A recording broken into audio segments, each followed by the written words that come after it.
Elena was the nicest person at her museum, always helpful, always pleasant, the glue that held her team together. But behind closed doors, she was battling migraines, sleepless nights, and what she described as a creeping sense of invisibility. She told Psychology Today, quote, "It felt like I was disappearing, like I had to erase myself to keep everyone else comfortable."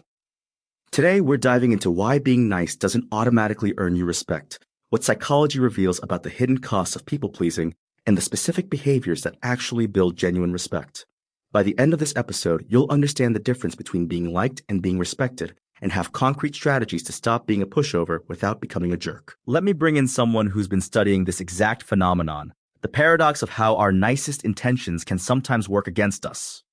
Elena's story is actually more common than people realize.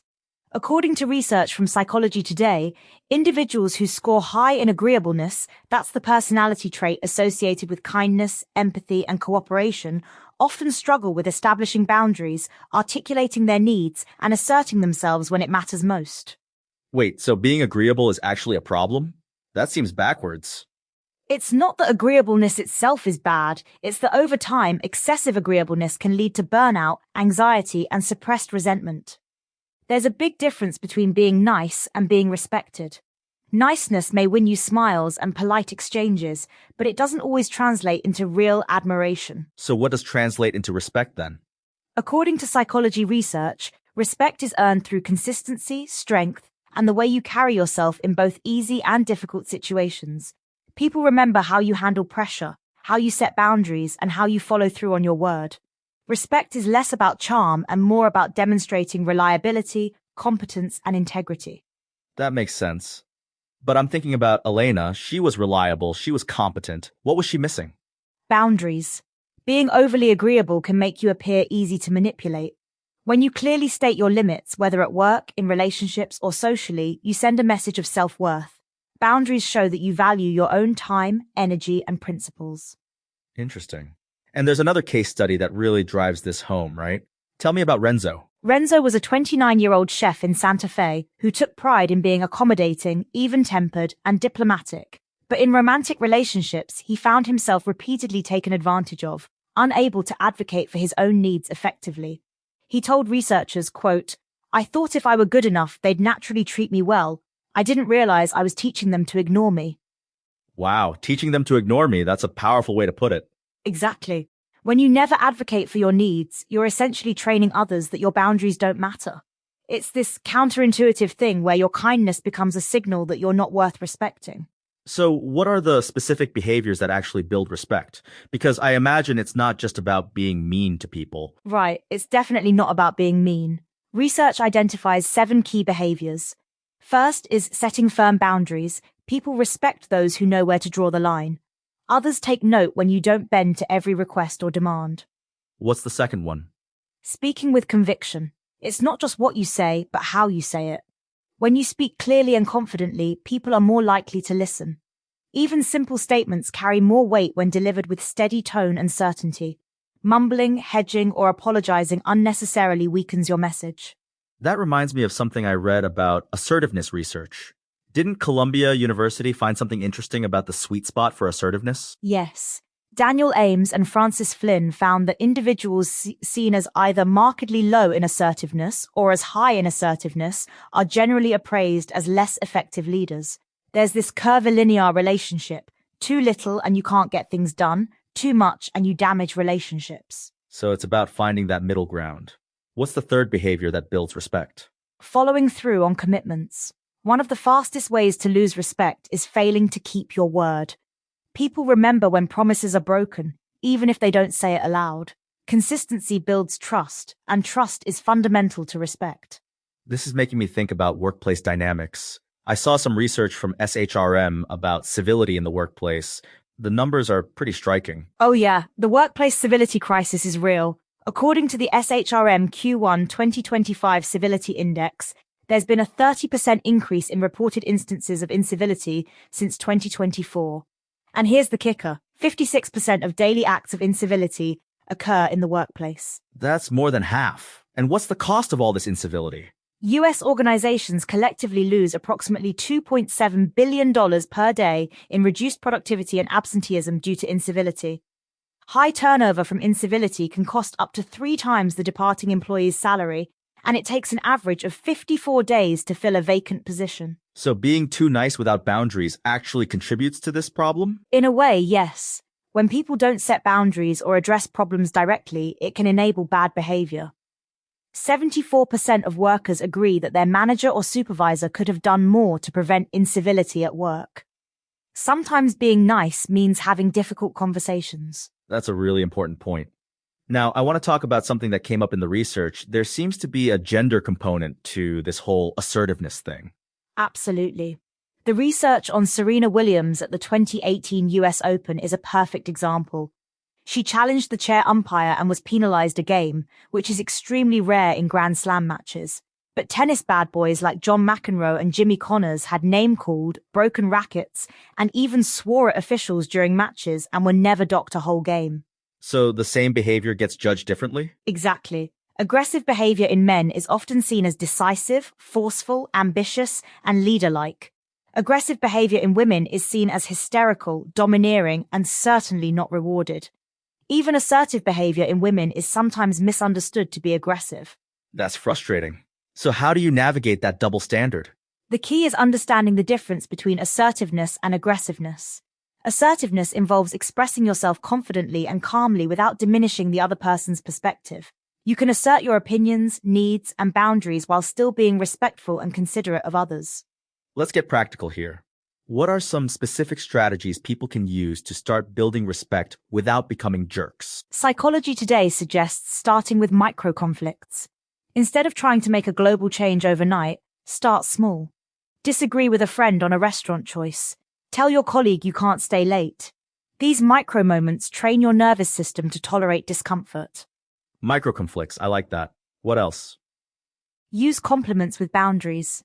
You can be warm and kind without being a doormat. Try saying, "I'd love to help, but I have to take care of myself today." You're still expressing care, but with limits. That's genuine kindness, not self-erasure. That's a great script.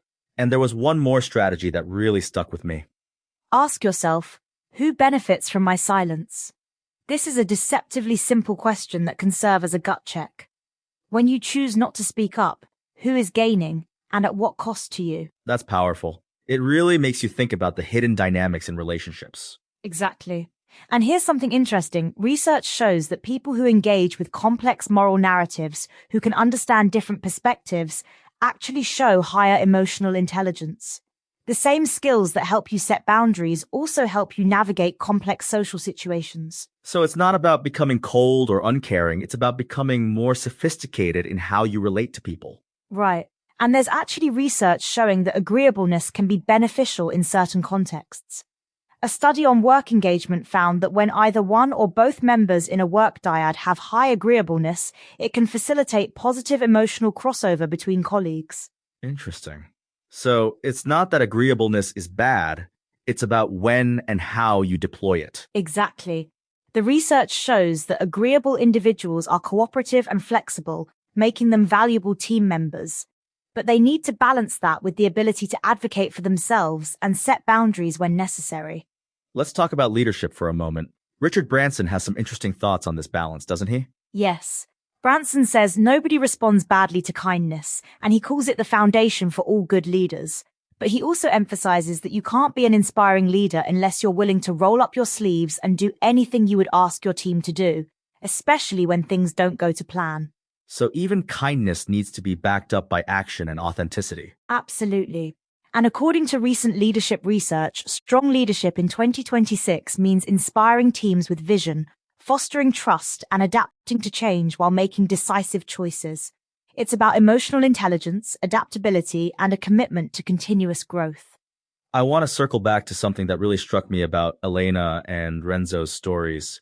There seems to be this underlying issue about where respect comes from. Is it external validation or something internal? That's a crucial insight. Research shows there are two perspectives on respect: external authority and intrinsic value.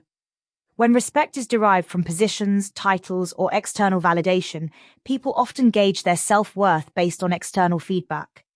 This can lead to behaviors that prioritize recognition over authenticity. And the alternative? When respect is anchored in the inherent worth of individuals, it promotes a deeper appreciation for self-worth. This perspective encourages people to value themselves irrespective of external validation, fostering healthier relationships and more meaningful interactions. So it's really about building that internal foundation first. Exactly. And here's what's fascinating. Psychologists believe that being a people pleaser may have to do with early experiences where love was conditional. If children grow up in environments where affection is earned through compliance, then being nice becomes equivalent to being valued. That explains so much about why this pattern is so hard to break. It's not just a habit, it's a survival strategy that people learned early. Right. But the good news is that these patterns can be changed. The research consistently shows that when people start setting boundaries and speaking with conviction, they not only gain more respect from others, but they also develop more self-respect. And according to the American Psychological Association's 2023 Work in America survey, 95% of respondents said that feeling respected at work is very or somewhat important to them. So this isn't just a nice to have, it's fundamental to people's well-being. Absolutely. Respect builds feelings of trust, safety, and overall positive well-being. When someone wants more respect, they're often yearning to be valued and treated with positive regard. It's a basic human need. Let me ask you this. For someone listening who recognizes themselves in Elena or Renzo's story, what's the first step they should take? Start by taking a deep breath and reminding yourself that your opinion matters. You are within your rights to feel the way you do. Then practice one small boundary this week. Maybe it's saying no to a request that would overextend you, or speaking up in a meeting when you disagree. And remember, assertiveness is rare. Psychologists tell us it's uncommon, and even in one individual, it can vary by situation. So if you struggle with this, you're definitely not alone. That's such an important point. In fact, a 2007 study found that nearly half of participants' descriptions of the worst leaders included some reference to assertiveness. Both too much and too little were cited as problems. So when you step back from all of this, here's what really matters. Respect isn't about being the nicest person in the room. It's about being authentic, consistent, and willing to advocate for yourself and others when it matters. Exactly. And the beautiful thing is that when you start setting boundaries and speaking with conviction, you don't become less kind, you become more genuinely kind. Because your kindness comes from choice, not from fear or obligation. Elena learned this the hard way, but she eventually found her voice. Renzo discovered that advocating for his needs actually improved his relationships. And the research shows that this transformation is possible for anyone willing to do the work. The key insight is that being liked feels good, but being real feels better. You can be warm and kind without being a doormat. It's about finding that sweet spot between compassion and self-advocacy. Here's your action step for this week. Pick one situation where you typically say yes when you want to say no. Practice that micro-conflict we talked about. Notice how it feels to honor your own boundaries.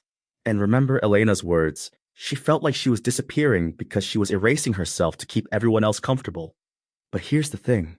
When you stop erasing yourself, you don't just become more visible to others. You become more visible to yourself. And that's where real respect begins.